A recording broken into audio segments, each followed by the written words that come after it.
Okey, bismillahirrahmanirrahim. Assalamualaikum warahmatullahi wabarakatuh. Dan salam sejahtera, salam satu Malaysia, salam satu hobi.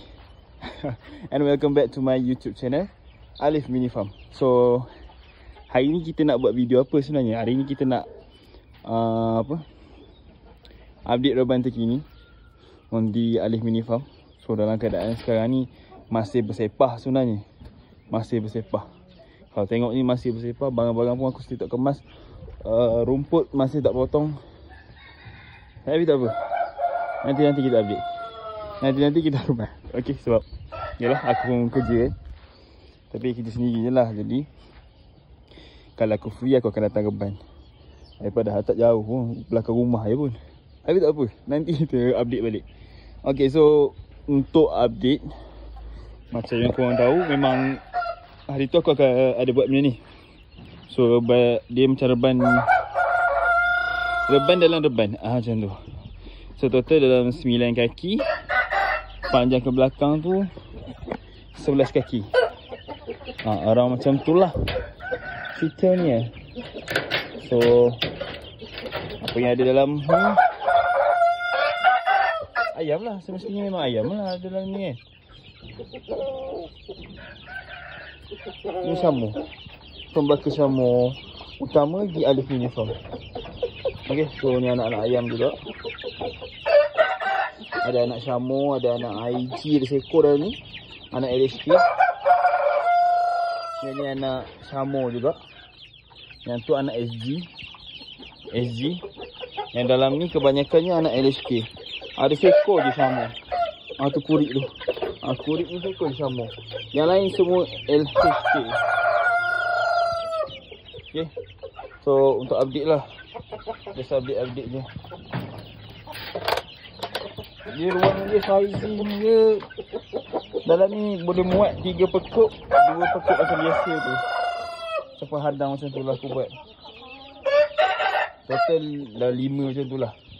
Tu nak Syamur, nanti kita review yang tu. Kalau kita ada masa kita akan review yang tu pula. Kita akan review. Yang ni kita akan review. Ni pembaka kambu Ratu KLHK, Kelly Hangkau. Ratu kambu.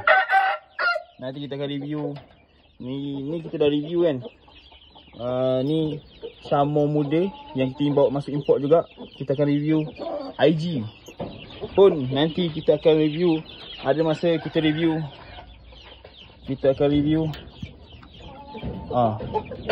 Kita akan review nanti.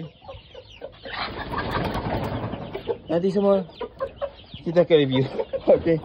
Dah lama pun YouTube channel kan. Sekurang-kurang pun kita akan review. So sekejap korang.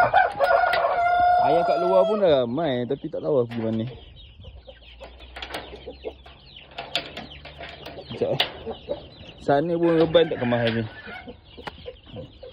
Reban buruk ni tak kemas lagi. Tu tak kemas lagi. Belakang sana pun ada reban buruk tu. Nampak? Yang jaring-jaring belakang sana. Tu reban buruk tak kemas lagi. Lepas tu ni reban juga 4/6. Tinggi yang ni 7 kaki. Nampak aku tidak. Tinggi dia 7 kaki. Belah belakang 6 kaki setengah. Belah sana. So ni actually induk Syamur tu duduk sini lah. Induk Syamur. Import. Nanti pun yang ni kita akan review. Okay, untuk buat konten. Ni tempat anak ayam duduk. Anak-anak LHK aku letak kat dalam sini. Tinggi dia 6 kaki. Bukan 6 kaki. Hampir 6 kaki. Rendah sikit pada 6 kaki. Aku tengok berapa dia punya ukuran. Tapi rendah sikit pada 6 kaki. Hampir 6 kaki. Lepas tu panjang ke belakang 6 kaki. Lebar 4 kaki. So dalam dia macam ni lah. Saya nak ambil pasir. Pasir kat sana ada lagi tu. Tapi kita kena masukkan dalam ni. Penat. So aku tak buat lagi. Nanti aku buat. So target dalam masa depan, target untuk ke depan ni kita akan cuba buat besar ni. Mungkin 2 biji lagi kat sini. Kita akan buat 2 biji kat sini. And then 2 biji lagi atau 3 biji lagi ke belakang sana tu. Sana tu kosong lagi, still kosong. Ataupun aku robohkan yang sana. Robohkan sana tu, kita buat kat sana. Tengok keadaan. Okay. So aku rasa update untuk video kali ni aku sampai sini dululah. Jangan lupa like, comment, share dan subscribe. Terima kasih dan Assalamualaikum. Thank you for watching dan okay bye.